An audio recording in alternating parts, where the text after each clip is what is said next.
Hi, welcome. Enjoy the content. Subscribe and turn on notifications. Samuel Thorne had the day planned. It was a Friday. He'd leave the office at 5 sharp. He'd pick up Noah from his after-school program. Stop by the market for the fresh pasta and salmon Evelyn loved, and then settle in. A quiet night. A simple meal. A necessary calm. Before the storm of his sister-in-law's wedding the next day. At 39, Samuel was a man who found comfort in logistics. Impredictable outcomes.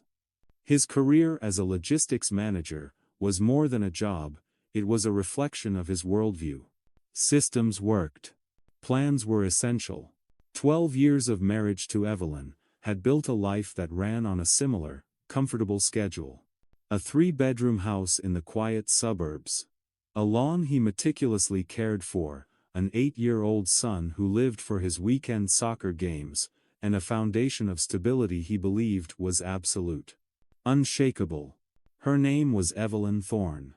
36 years old. When they met, she was a whirlwind of creative energy, a stark contrast to his measured approach to life. He'd loved that about her. He believed he still did. But over the past 6 months, small things. Cracks. So small you could almost convince yourself they weren't there. Evelyn, an event coordinator who had always been an open book, now lived with her phone fused to her hand. She would sit on the couch in the evening, scrolling. A small, private smile playing on her lips. A quiet laugh would escape her, a sound not meant for him. And whenever he walked into the room, the screen would darken. The phone would be placed face down on the cushion beside her. Instantly. Excuses for weekend work had become the norm. Last-minute emergencies with clients. Vetting FNUs needing urgent adjustments. Vendors who could only, for some reason, meet on a Saturday afternoon. He had tried to bring it up. A few times. He'd tried to make his voice sound casual. Unconcerned. Busy season, huh? He'd asked once, watching her get ready to leave on a Saturday. She'd rolled her eyes, a gesture that was once playful, but now felt dismissive. You have no idea, Sam. It's chaos. She'd peck him on the cheek. Her lips were cold. Don't worry so much. You're just stressed about that new shipping route. He had wanted to believe her. God, he wanted to believe her. But a low, persistent hum had started in the back of his mind. A warning signal. He couldn't switch off. That Friday morning, as he guided his car down the steady current of Highway 26 toward the city, the hum was louder than usual. His phone, nestled in its dashboard mount, buzzed. He glanced at the screen, his eyes flicking back to the traffic in a practiced, safe motion. A text from Evelyn. Strange, he thought. She never messaged him during his commute. The light ahead turned red. He brought the car to a smooth stop, the line of vehicles in front of him a neat, orderly row. He unlocked the phone. He opened the message. And the world stopped. The engine of his car was a distant murmur. The radio was silent. His heart, it didn't just stop. It seized. A violent, painful clench in his chest. The message on the screen wasn't for him. Can't wait to see you at the hotel after the party. I'll be wearing that blue dress you love. My husband will be drunk with the groomsmen. He won't even notice when I disappear. He read it again. Then a third time. Each word was a drop of acid. Each letter burned into his vision. That blue dress you love. He didn't know she had a new blue dress. My husband will be drunk. He won't even notice. She had sent it. To him. An accident. A catastrophic, life-altering mistake. She was texting her lover. Planning a tryst. During her own sister's wedding. A wave of heat climbed his neck, hot and suffocating. His hands, they were trembling on the steering wheel. A horn blared behind him. Loud. Angry. The light was green. Head didn't move. Another horn. Longer this time. A curse shouted from an open window. He was an obstacle. A disruption in the system. With a jerky motion, he pulled the car over to the shoulder, the tires crunching on the gravel. He put it in park. He stared at the screen again, as if the words might rearrange themselves into something innocent. Something he could explain away.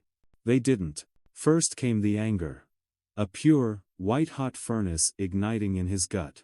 It burned away the shock. The disbelief. Then came the humiliation. A vivid, sickening image of Evelyn laughing with another man. Laughing. At him. The predictable husband. The stable foundation she was planning to betray on a bed in some anonymous hotel room. But Samuel Thorne was not a man paralyzed by emotion. He was a man of action. A man of logistics. His mind was already working. Calculating. Planning. He grabbed his phone. His fingers were steady now. He didn't call her. He didn't text back. He called Marcus Vance. His friend from college. His friend who was now one of the most ruthless divorce attorneys in Portland. Marcus answered on the second ring. Sam? Hey, man, everything okay? Samuel's voice was flat. Devoid of all emotion. A perfect, controlled monotone. Marcus. I need your help. It's urgent.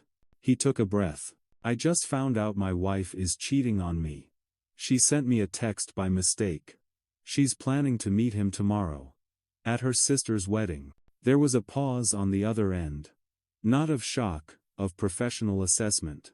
Sam, man, I'm sorry to hear that. I'm really sorry. Marcus's voice shifted. The friendship receding. The lawyer taking over. Okay. If she's this brazen, you need to be smart. You need to act fast. I can start drawing up the preliminary paperwork today. But you need evidence. A clear admission. The text is a smoking gun, but a confession is better. What do you need me to do? Samuel asked. Confront her. Get her to admit it. And Sam, record it. Your phone has a voice memo app. Use it. Marcus paused. I can have the papers ready to sign on Monday morning. Thank you, Samuel said, and hung up. Monday. He wasn't waiting until Monday. He made a U-turn. Tires squealing in protest. He drove straight home. The plan for the day was cancelled. A new plan was now in effect. He arrived home at 9:30 in the morning. Evelyn's car was in the driveway. She usually worked from home on Fridays, a luxury her job afforded her. He remembered a time when he found that endearing. The way she could command a 100-person event from the comfort of their kitchen table. Now, it just felt like a mockery. Her whole life was a performance. He walked through the front door. He didn't close it gently. He slammed it. The sound cracked through the quiet house. An announcement of war. She appeared from the kitchen a moment later. She was wearing a silk robe, a coffee mug in her hand. Her eyes were wide with a surprise that looked, to him, utterly rehearsed. Sam? What are you doing home? Are you okay? He didn't answer. He walked past her. Into the heart of their home. The kitchen. The place where they planned their lives, where they helped Noah with his homework, where she would tell him about her day. A room built on 12 years of shared moments. He turned to face her. Before he spoke, his thumb swiped across his phone's screen, finding the voice memo app. He pressed record, and slid it into his pocket. Then he pulled out his other phone. The one displaying the message. And held it out to her. His hand was perfectly still. Explain this. Her name was Evelyn. And as she looked at the screen, all the color drained from her face. It was instantaneous. One moment, she was his wife.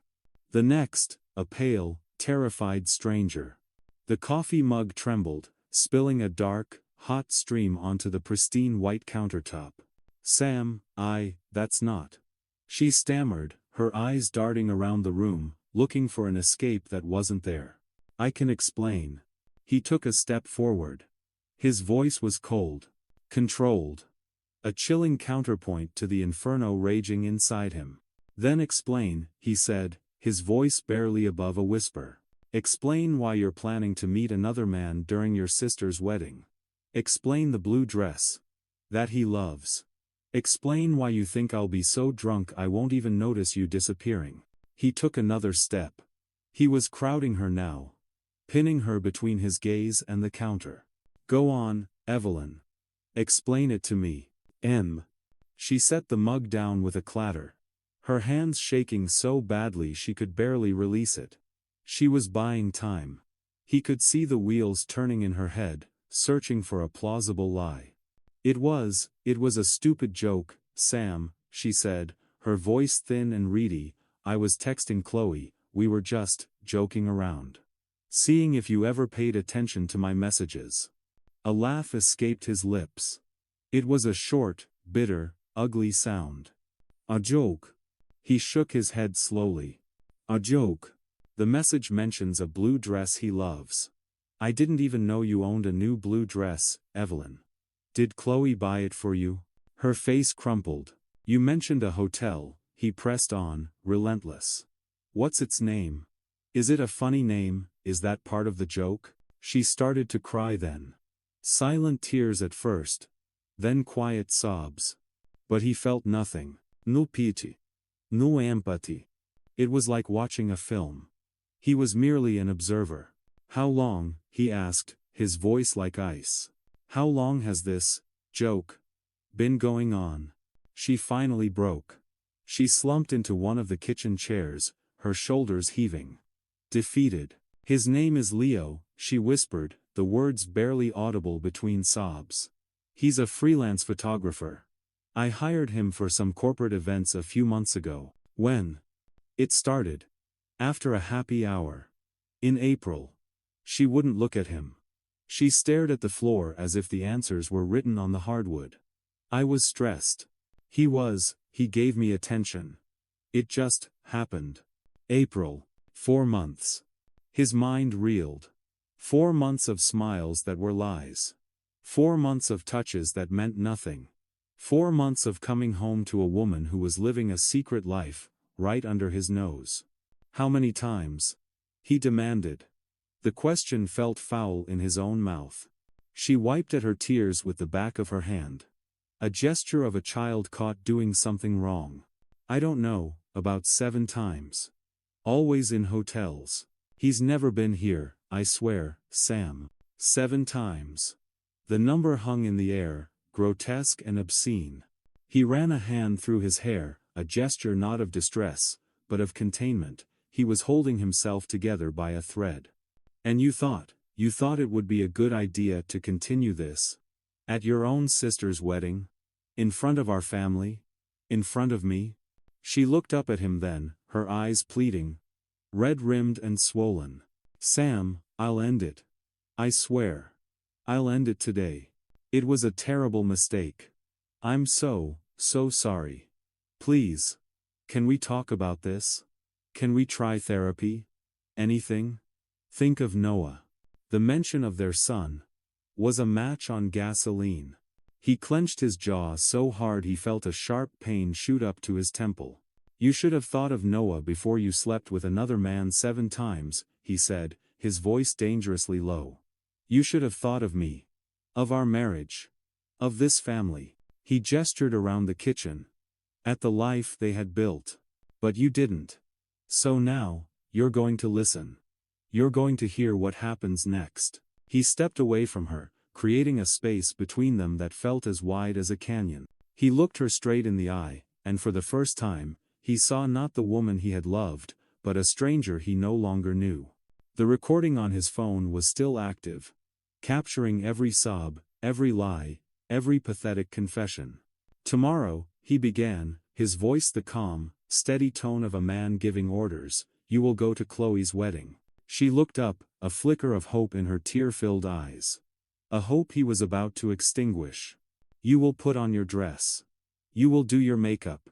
You will smile for the photographs and you will greet our family and you will pretend that we are the perfect, happy couple. He leaned against the counter, crossing his arms. You will do this because I will not ruin your sister's wedding day because of what you've done. She doesn't deserve that.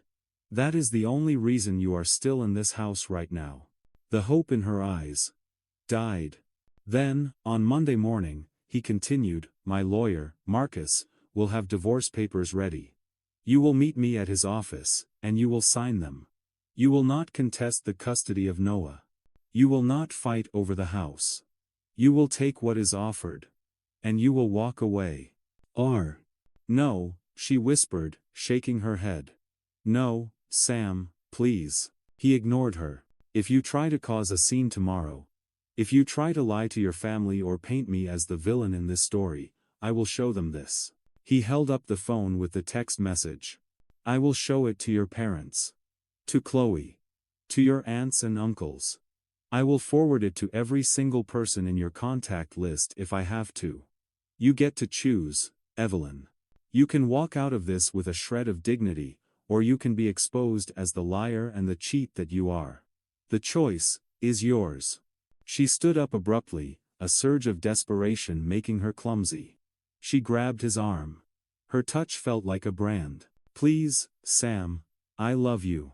It was just a mistake. A rough patch. We can get through this. People do. Don't throw away 12 years, please. He pulled his arm away from her as if he'd been burned. The revulsion was a physical, visceral thing. You love me? He asked, and the disbelief in his voice was genuine. You love me so much you plan to sleep with another man during your sister's wedding? You love me so much you laughed at private jokes with him for 4 months while I sat in the same room? He shook his head. No, Evelyn. You don't love me. You love the stability I provide. You love this house. You love the comfortable life. But you don't love me. And after today, I can't even look at you anymore. He turned and walked out of the kitchen. He left her standing there. A solitary, weeping figure in the wreckage of their marriage. He went upstairs, into his home office, and closed the door. He locked it. Then he called Marcus again, his voice as steady as it was before. I have the confession, he said. It's all on tape. We're moving forward. I want primary custody of my son. Downstairs, the sound of her crying continued. Ah, desolata. Broken sound. He felt nothing. Only a cold, hard determination to see his new plan through. To its inevitable, logical conclusion. Saturday arrived on a wave of gray, drizzling cloud. Typical Portland weather for early autumn. Samuel woke up early. He hadn't slept. He had sat in his office all night, listening to the sounds of the house. The creak of floorboards as Evelyn paced. The muffled sobs that eventually faded into silence. He put on the dark gray suit she had picked out for him months ago. The irony was not lost on him. He went downstairs. Noah was already awake, buzzing with the excitement of seeing his Aunt Chloe get married. He was wearing a tiny suit that matched his father's. Evelyn was in the kitchen. Her eyes were puffy and red. A roadmap of a night spent crying. She was wearing a robe. They moved around each other like ghosts. The silence between them thick and heavy. Samuel took Noah out for breakfast. To a small diner they both loved. He needed the space. He needed to be away from her. To fortify himself for the performance ahead. When they returned at 10 o'clock. She was ready. She was wearing the blue dress. It was a beautiful dress, a deep sapphire silk that clung to her figure. He hated it. He looked at it and saw only the words from the text message. The blue dress you love. He felt a fresh surge of rage, so potent it made him dizzy. He pushed it down. He smiled at his son. The car ride to the church was a study in tension. Noah chattered happily from his booster seat in the back, a sweet, innocent melody over the discordant silence of his parents. The ceremony was held in a historic church downtown, filled with the scent of white roses and the gentle sound of a string quartet. Samuel sat beside Evelyn in the front pew, reserved for family. He forced a smile when he caught someone's eye. He greeted her relatives with polite, empty words. During the vows, she reached for his hand. He let her take it. Her skin was cold. He didn't squeeze back. He watched Chloe and her new husband exchange rings, promising faithfulness and devotion, a promise to forsake all others. He felt a pang. Not of sadness, but of a profound, hollow bitterness for the illusion he had lost. The reception was in an elegant ballroom overlooking the Willamette River. The city lights glittered across the dark water. The room was filled with soft lighting, laughter, and the clinking of glasses. Samuel drank more than he usually would. He chose scotch. He needed the burn. He needed it to numb the anger that spiked every time he looked at his wife. And she was a marvel. She moved through the room with practiced grace. Laughing with cousins, chatting with guests, playing the part of the perfect, supportive sister. A flawless performance. No one suspected a thing. Samuel danced with Noah. He talked about shipping logistics with Evelyn's father. He kept the facade intact. Then came the bouquet toss. All the single women gathered, laughing and jostling for position. But Chloe, giggling, waved her hand. No, no, the married ones, too, come on, girls. Whoever catches it gets a year of good luck in love. Evelyn joined the group. Samuel watched from a distance. He was leaning against the bar, a fresh glass of scotch in his hand. He watched her position herself strategically. A small, determined smile on her face. Chloe turned her back, counted to 3, and tossed the cascade of white flowers high into the air. It was almost cinematic. A dozen hands reached up, but Evelyn jumped higher. She stretched, her body arching gracefully, and caught the bouquet with a triumphant, breathless laugh. The other women applauded. Chloe ran over and hugged her sister tightly. You're going to have so much luck, Ev. Evelyn smiled, clutching the bouquet to her chest like a prize. Her eyes scanned the crowd, searching.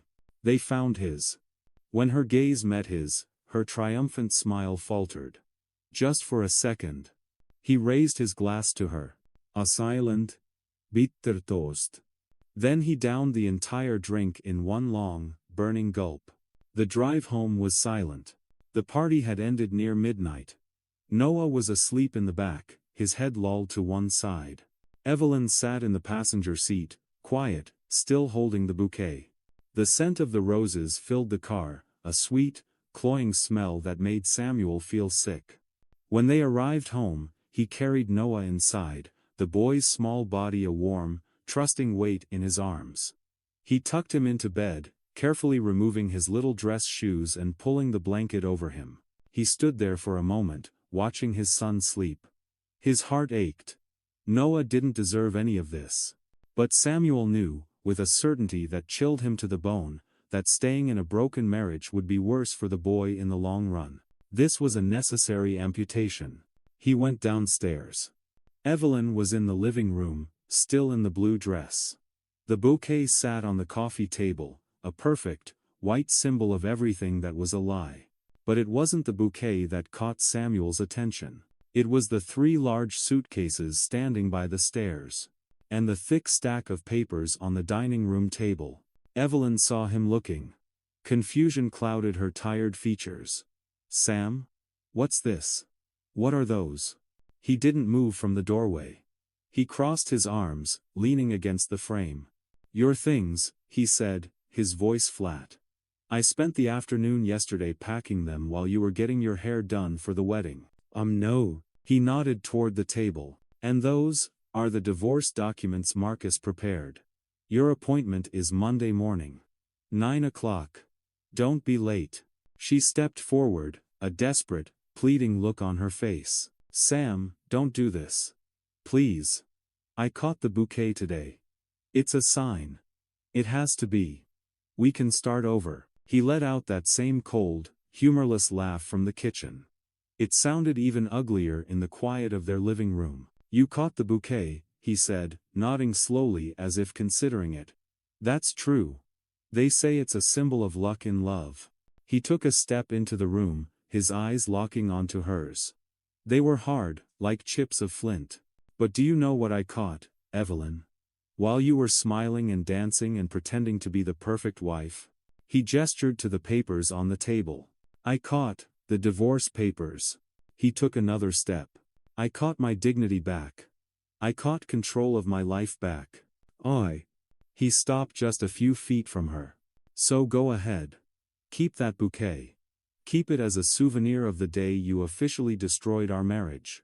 Her face crumpled, and she fell to her knees on the rug, her hands covering her face.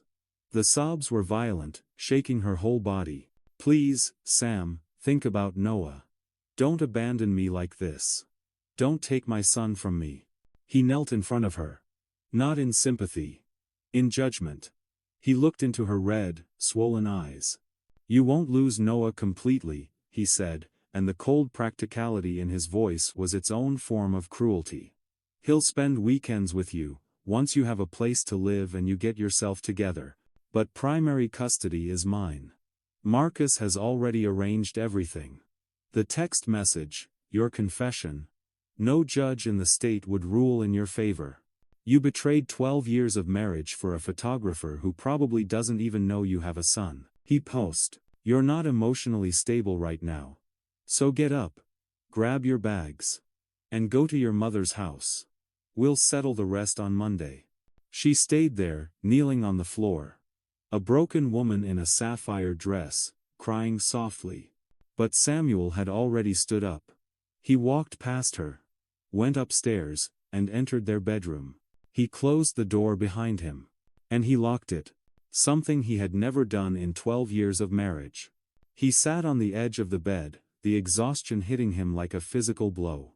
He heard her sobbing downstairs for what felt like an eternity. Then, the sound of the front door opening and closing. The sound of her car starting. And finally, silence. Monday morning.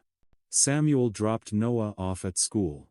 He didn't explain where his mother was, only that she had to go away for work for a little while. The lie tasted like ash, but it was a necessary shield.